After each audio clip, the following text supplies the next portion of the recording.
Hello दोस्तों, my name is Lokendra Parsoya. पिछले lecture में हमने देखा कि कैसे किसी समांतर श्रेणी का सार्व अंतर और उसका nवां पद निकालते हैं।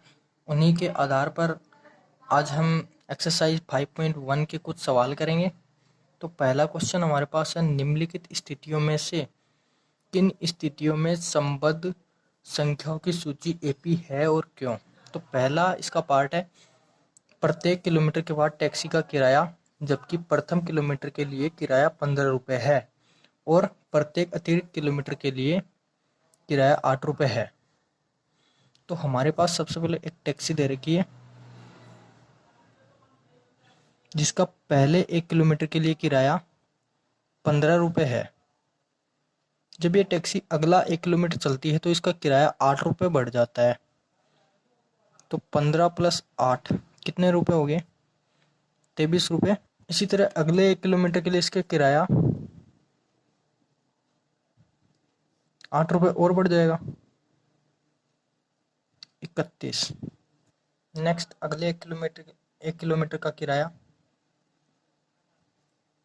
31 प्लस 8 39। तो पहले 1 किलोमीटर का किराया हमारे पास क्या आया? पहले 1 किलोमीटर का किराया 15 रुपये है। इसी तरह दूसरे 1 किलोमीटर का किराया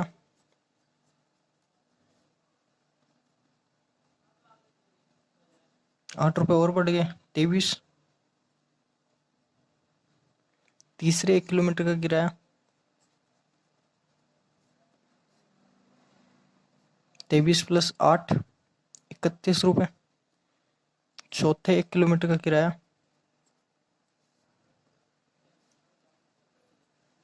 40 रुपये। तो हमारे पास क्या सीक्वेंस बन रहा है यहाँ पे? 15, 23, 31, 39।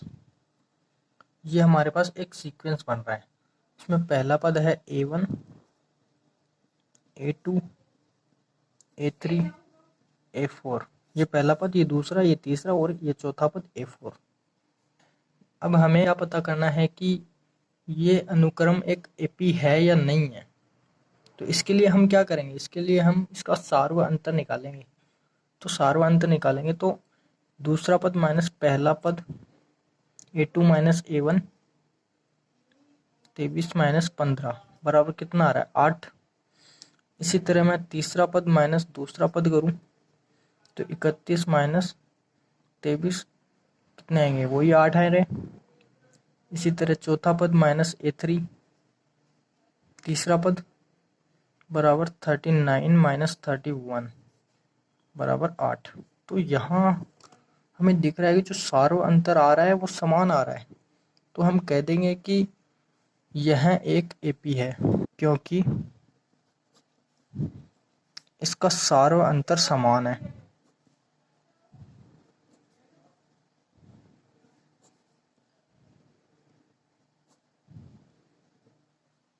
नेक्स्ट क्वेश्चन हमारे पास है, किसी बेलन में उपस्थित हवा की मात्रा जबकि वायु निकालने वाला पंप प्रत्येक बार बेलन की शेष हवा का 1/4 भाग बाहर निकाल देता है। तो क्वेश्चन बोल रहे हैं, हमारे पास सबसे पहले एक बेलन है। बेलन में हमें नहीं पता कि इसमें कितनी हवा उपस्थित है, तो हम मान लेते हैं इसमें x इकाई हवा है। माना बेलन में उपस्थित हवा x है। अब हमें आगे बोल रहा है कि वायु निकालने वाला पंप प्रत्येक बार बेलन की शेष हवा का 1/4 भाग बाहर निकाल देता है। ये कोई पंप लग रहा है। इस पंप को एक बार लगाने पर जो हवा इसमें उपस्थित है x, उसकी 1/4 भाग बाहर निकल जाती है। तो पहले पंप के बाद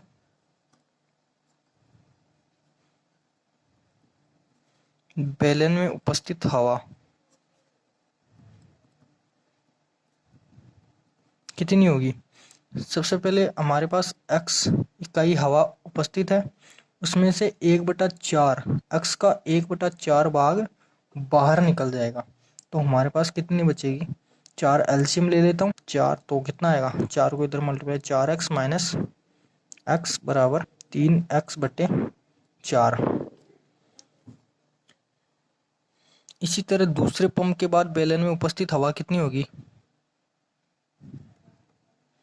दूसरे पंप के बाद बेलन में उपस्थित हवा। अब हमारे पास सबसे पहले कौन सी हवा उपस्थित? अब 3x/4 इतनी हवा उपस्थित है। अब x नहीं है क्योंकि इसका 1/4 बाहर निकल गया। तो अब हमारे पास हवा जो बच रही है वो है 3x/4। तो अब जो हवा निकलेगी वो इसमें से निकलेगी।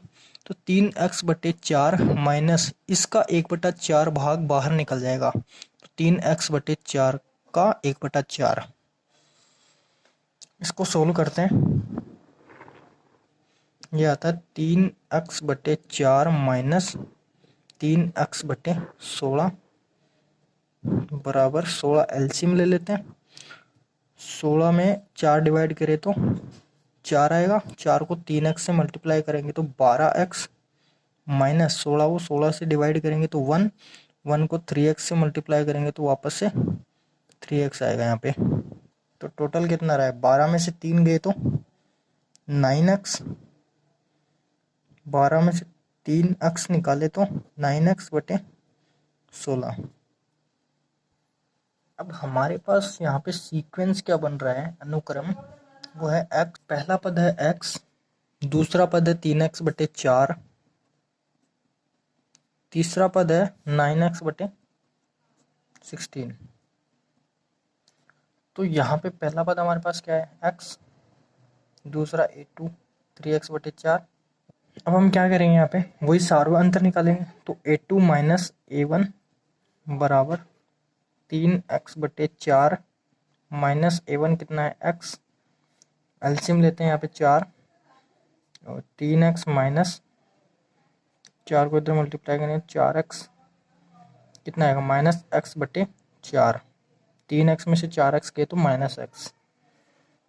इसी तरह a3 minus a2 9x/16 minus 3x/4 बराबर एलसीएम ले लेता हूँ 16।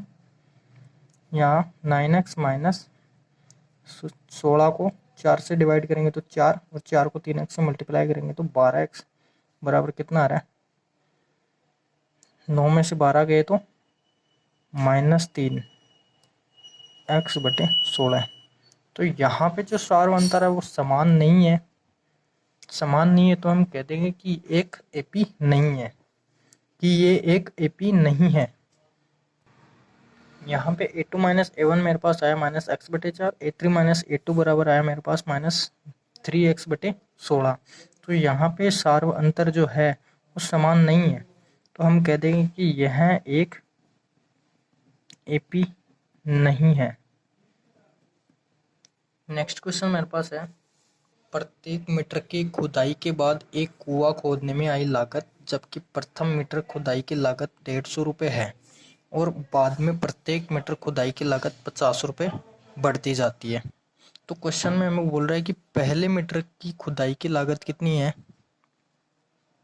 पहले मीटर खुदाई की लागत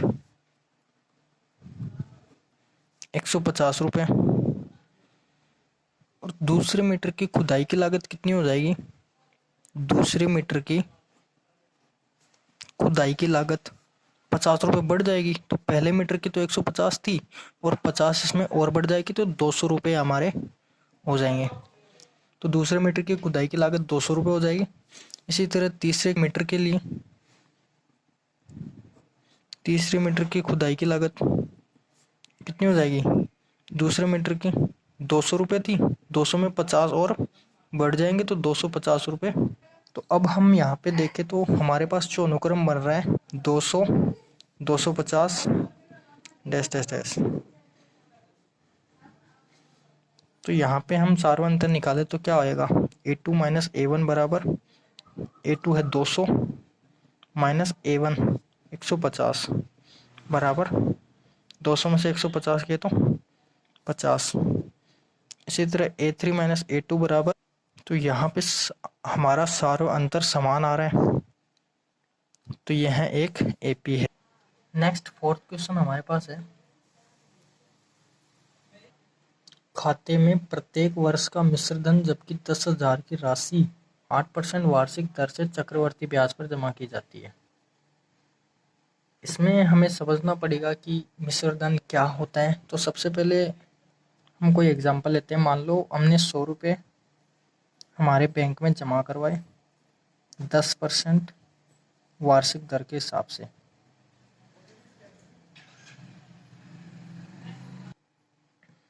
अब हम इन 100 रुपये को बैंक में 1 साल के लिए छोड़ देते हैं। तो बैंक क्या करेगा, बैंक हमें 1 साल का ब्याज देगा 10% के हिसाब से। तो 1 साल के लिए 100 रुपये का 10% कितना होगा, 10 रुपये। तो अब जो हमारे पास अमाउंट हुआ टोटल 110 हो गया। जो हमने 100 रुपये जमा करवाए उसको बोलते हैं हम मूलधन। अब हम क्या करते हैं, इन 110 रुपये को 1 साल के लिए और छोड़ देते हैं। तो बैंक हमें वापस से अब जो ब्याज देगा वो 110 रुपये पे देगा। तो 110 का 10% 11 रुपये। इसी तरह आगे ब्याज पे ब्याज लगता जाएगा। जो बैंक हमें ब्याज देता है और जो हमारा मूलधन होता है उन सबको ऐड करते हैं तो हमारे पास जो अमाउंट आता है उसको हम बोलते हैं मिश्र धन। जैसे हम क्वेश्चन देखते हैं, खाते में प्रत्येक वर्ष का मिश्र धन जबकि 10,000 रुपये की राशि 8% वार्षिक दर से चक्रवर्ती ब्याज पर जमा की जाती है। यहाँ पे हमने 10,000 रुपये सबसे पहले बैंक में जमा करवाए। इसके बाद जो बैंक है वो 1 साल के बाद जो ब्याज लगाएगा 10,000 रुपये पे वो 8% के हिसाब से लगाएगा। तो 10,000 का 8% कितना हुआ, 800 रुपये। जीरो से जीरो कैंसिल, 100 इंटू 8 तो 800 हो जाएगा। तो अब हमारे पास जो मिश्र धन आएगा वो कितना आएगा, मूलधन प्लस ब्याज कितना है 800, 10,000 प्लस 800 बराबर 10,800। तो दूसरा मिश्र धन ये आ गया। अब अगले 1 साल के लिए जो ब्याज लगेगा वो किस पे लगेगा, 10,800 पे लगेगा। तो 10,800 पे 8% यहाँ पे होगा, जीरो से जीरो कैंसिल हो जाएंगे। तो यहाँ पे हमारे पास आएगा 108 इंटू 8 864। तो अब हमारे पास मिश्र धन कितना होगा, मूलधन अब कितना है 10,800 और ब्याज कितना है 864। तो 10,800 प्लस 864 तो ऐड करेंगे टोटल कितना आएगा 11,664। ठीक है। तो अब हम निकालते हैं इसका सार्व अंतर। ये A1 हो गया, ये A2 हो गया और ये A3 हो गया। तो A2 माइनस A1 बराबर आ रहा है 10,800 माइनस 10,000। तो 10,800 में से 10,000 घटाएंगे तो कितना आएगा 800। इसी तरह A3 माइनस A2 करेंगे तो 11,664 माइनस 10,800 बराबर हमारे पास आएगा 864। अब हमें यहाँ पे दिख रहा है कि जो सार्व अंतर आ रहा है वो समान नहीं आ रहा है। तो हम कह देंगे कि यह एक AP नहीं है, यह एक AP नहीं है क्योंकि इसका सार्व अंतर समान नहीं है।